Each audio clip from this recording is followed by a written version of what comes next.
అందరూ బాగున్నారండి. అందరం ఆరోగ్యంగా ఉండాలని మనస్ఫూర్తిగా కోరుకుంటున్నాను. ఈరోజు వీడియోలో మామిడి తండ్ర ఎలా చేయాలో చేసి చూపించబోతున్నాను.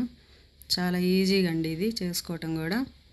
మామిడికాయల సీజన్ కాబట్టి ఒకసారి ఇలా చేసి పెట్టుకున్నామంటే 2-3 నెలలు ఫ్రిడ్జ్లో పెట్టకుండా బయట పెట్టుకున్నా ఉంటుందండి. పిల్లలు పెద్దలు అందరూ బాగా తినొచ్చు.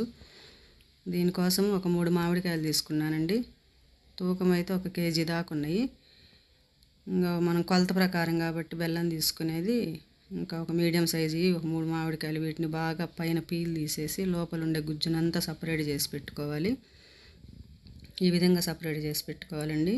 గుజ్జు ఈ కొలతల ప్రకారం అయితే ఈ మిక్సీ పట్టిన తర్వాత 3 కప్పులకి 1 కప్పు బెల్లం అయితే సరిపోద్దండి. కరెక్ట్గా గుజ్జు కొలుచుకునే పని అయితే కొలత కరెక్ట్గా సరిపోతుంది. 3టికి 1 బెల్లం. ఇంక ఈ విధంగా మెత్తగా మిక్సీ పట్టుకున్న తర్వాత మనం డైరెక్ట్గా ఒక మందపాటి బాండీ తీసుకొని స్టవ్ మీద పెట్టేదాన్ని స్ట్రైనర్ పెట్టి బాగా స్ట్రైనర్ వడబెట్టుకోవాలండి. దీన్ని ఏదన్నా పల్పు లాంటిది పీచు లాంటిది ఒక్కోసారి మామిడికాయలు ఉంటాయి కదా పీచు, అట్లా అది లేకుండా ఉంటే ఈ తాండ్ర బాగా వస్తుంది మనము తీసుకునేటప్పుడు. ఇంక ఈ విధంగా అంతా స్ట్రైనర్ చేసి పెట్టుకోవాలి. కొంచెం వచ్చింది, నాకైతే ఎక్కువ రాలేదు. ఇంకా దీన్ని డైరెక్ట్గా స్టవ్ మీద పెట్టేసుకోవాలి. ఇంక నేను ఒక 3/4 కప్పు వేసానండి బెల్లం. అంటే దాదాపు ఒక 200 గ్రాములకు కొంచెం ఎక్కువ వేసాను. కొలత తీసుకుంటే ఆ 3 కప్పులు పల్పు అయితే 1 కప్పు బెల్లం సరిపోతుందండి. ఇంకా దీన్ని డైరెక్ట్గా స్టవ్ మీద పెట్టేసి ఫస్ట్ 5 నిమిషాలు హై ఫ్లేమ్ మీద పెట్టి బాగా తిప్పుతూనే ఉండండి అడుగు అంటకుండా. దీనికోసం అయితే అడుగు కొంచెం మందంగా ఉండే గిన్నె తీసుకోండి. తిప్పుతూనే ఉండండి. ఇంకా తర్వాత 5 నిమిషాల తర్వాత మీడియం ఫ్లేమ్ పెట్టండి. మీడియం ఫ్లేమ్ మీద 10 నిమిషాలు తిప్పాలి బాగా. ఇంకా ఒక ప్లేట్కి ఈలోపు అది ఉడుకుతుంటుంది. ఈలోపు ఒక ప్లేట్కి ఒక నెయ్యి కానీ నూనె కానీ గ్రీజ్ చేసి పెట్టుకోవాలి పక్కన. స్టవ్ మీద ఉన్న దాన్ని అయితే ఆపకుండా తిప్పుతూనే ఉండాలంటే, ఎందుకంటే మాడితే మళ్ళీ కలర్ చేంజ్ అవుతుంది. మనం స్టార్ట్ అప్పటి నుంచి అయిపోయే లోపల ఒక 15 మినిట్స్ 17 మినిట్స్లో అయిపోద్దండి. ఇంకా ఆపకుండా తిప్పుతుండాలి. ఒక 5 నిమిషాలు అయితే హై ఫ్లేమ్ మీద, తర్వాత మీడియం ఫ్లేమ్ మీద, లో ఫ్లేమ్లో అయితే పెట్టకూడదు. కరెక్ట్గా టైం చూసుకొని 17 మినిట్స్ కల్లా ఆపేయండి. ఇంకా మీరు పాకము అది కూడా ఏం చూసుకొని అవసరం లేదు. ఒక 1/2 టీ స్పూను ఫ్లేవర్ కోసము యాలకుల పొడి వేసుకోండి కొంచెము. ఇంకా మళ్ళీ ఈ తర్వాత తిప్పుతూ ఉంటే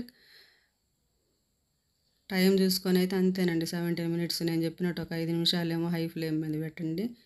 ఒక 10 నిమిషాలు లేదంటే 12 నిమిషాలు, మొత్తం 17 నిమిషాలు తిప్పుతుండగా స్టవ్ ఆపేసేయండి. ఇంకా సరిపోతుంది, మీకు కరెక్ట్గా బాగా వస్తుంది. ఆపేసిన తర్వాత కూడా స్టవ్ ఒక 2-3 నిమిషాలు తిప్పుతూనే ఉండండి. తిప్పి చల్లార్చి మనము నెయ్యి రాసుకున్న ప్లేట్లోకి వేసేస్తే అదే పలచగా అయిపోద్ది దాని అంతటదే. ఒక రోజంతా వదిలేసేయండి, 24 గంటలు వదిలేసేయండి, ఫ్యాన్ కింద పెట్టేసేయండి. ఫ్యాన్ లేకపోయినా పర్లేదు, బాగా వస్తుంది. అదిగో ఈ విధంగా వచ్చేస్తుందండి. ఎంత పలచగా వచ్చిందో చూడండి.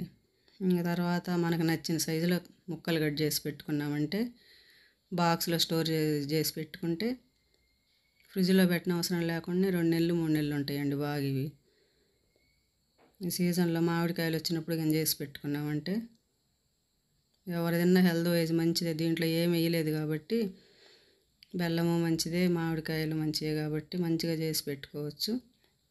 చేయటం కూడా చాలా ఈజీ అండి, బాగా వచ్చింది. కాకపోతే ఎండలో పెడితే ఒక పూట పెట్టినా సరిపోద్ది. ఇంకా గాలి దుమ్ము ఇదంతా పడుతుంటుందిలే అని నేను నీడలో ఇంట్లోనే పెట్టా. 24 గంటల తర్వాత తీసానండి. చక్కగా బాగా చూడండి ఎంత పలచగా వచ్చినాయో బాగా. అంతేనండి, ఒక బాక్స్లో స్టోర్ చేసి పెట్టుకోవటమే.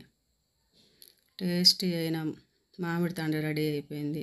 మీరు కూడా అందరూ తప్పకుండా ట్రై చేయండి ఒకసారి. బాగా వస్తుంది, ఈజీగా వస్తుంది. ఈ వీడియో కనుక మీకు నచ్చినట్లయితే సబ్స్క్రైబ్ చేసుకోండి తప్పనిసరిగా. లైక్ చేయండి, షేర్ చేయండి మీ ఫ్రెండ్స్కి. థ్యాంక్ యూ ఫర్ వాచింగ్ అండి.